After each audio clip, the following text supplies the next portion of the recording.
കോൺഗ്രസിലെ അനൈക്യത്തിൽ വിമർശനവുമായി മുസ്ലിം ലീഗ് നേതാവ് എം കെ മുനീർ. വിജയത്തിന് ഐക്യത്തോടെ മുന്നോട്ട് പോകണം. ഇതാദ്യം തിരിച്ചറിയേണ്ടത് മുന്നണിയെ നയിക്കുന്ന കോൺഗ്രസ് ആണ്.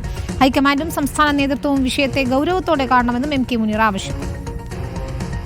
തെരഞ്ഞെടുപ്പിന് പോകുമ്പോൾ എല്ലാവരും ഒറ്റക്കെട്ടായി പോകണം. എല്ലാ അർത്ഥത്തിലും ഒന്നിച്ചു നിൽക്കേണ്ട ഒരു സമയമാണ്. അത് ഏറ്റവും കൂടുതൽ മനസ്സിലാക്കേണ്ട പ്രസ്ഥാനം കോൺഗ്രസ്സാണ്. മുന്നണി നയിക്കുന്ന കോൺഗ്രസ് ഇതിന് ഗൗരവമായി എടുക്കണം എന്നുള്ളതാണ് ഞങ്ങൾക്ക് പറയാനുള്ളത്. ഹൈക്കമാൻഡും ഇതിനെ ഗൗരവമായി കാണണം എന്നുള്ളതാണ് ഞങ്ങളുടെ ഒരു അഭിപ്രായമായി ഞങ്ങൾ പറഞ്ഞിട്ടുള്ളത്. പി എസ് രഞ്ജിത്തുണ്ട് വിശദാംശങ്ങളുമായി. രഞ്ജിത്ത്, കോൺഗ്രസിലെ ഈ തർക്കങ്ങൾ, അതായത് തെരഞ്ഞെടുപ്പ് അടുത്തിരിക്കെ ഇത്തരത്തിൽ തർക്കം തുടരുന്നതിൽ ലീഗിൽ വലിയ അതൃപ്തി ഉണ്ടായിരുന്നു. ഹൈക്കമാൻഡിനെ നേരിട്ട് കണ്ട് ഇത് അറിയിക്കാൻ തീരുമാനമെടുക്കുകയും ചെയ്തിരുന്നു ലീഗ് നേതൃയോഗം. ഇപ്പോഴിതാ എം കെ മുനീർ അക്കാര്യത്തിൽ നിലപാട് വ്യക്തമാക്കുന്നു. രൂക്ഷമായ ഭാഷയിൽ തന്നെ വിമർശനവും ഉയർത്തുകയാണ്.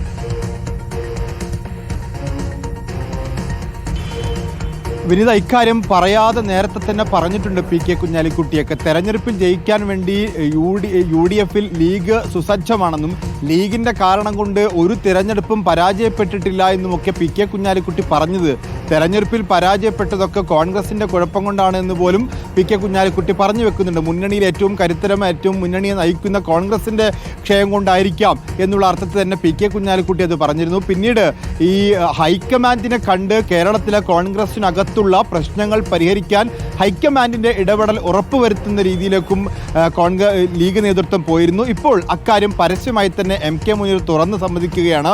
2 തവണ LDF ഭരണം വന്നു, അതായത് തുടർഭരണം വന്നു.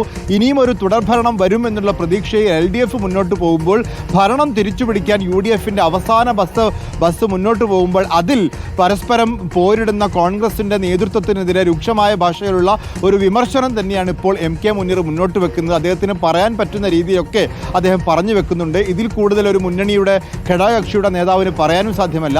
കോൺഗ്രസ് മനസ്സിലാക്കണം എന്നുള്ളതാണ് അദ്ദേഹത്തിൻ്റെ ഭാഷ്യം. അതായത് ഇനി ഈ ബസ് കിട്ടിയില്ലെങ്കിൽ ഇനി അടുത്തൊരു ഭരണം കിട്ടാനുള്ള സാധ്യതയില്ല എന്ന് ലീഗ് മനസ്സിലാക്കുന്നുണ്ട്. അക്കാര്യം കോൺഗ്രസ് കൂടി മനസ്സിലാക്കണം എന്നുള്ളതാണ് ഇപ്പോൾ എം കെ മുനീർ പറഞ്ഞു വെക്കുന്നതിൻ്റെ പ്രധാനപ്പെട്ട കാര്യം. വി എസ് രഞ്ജിത്താണ് വിശദാംശങ്ങൾ.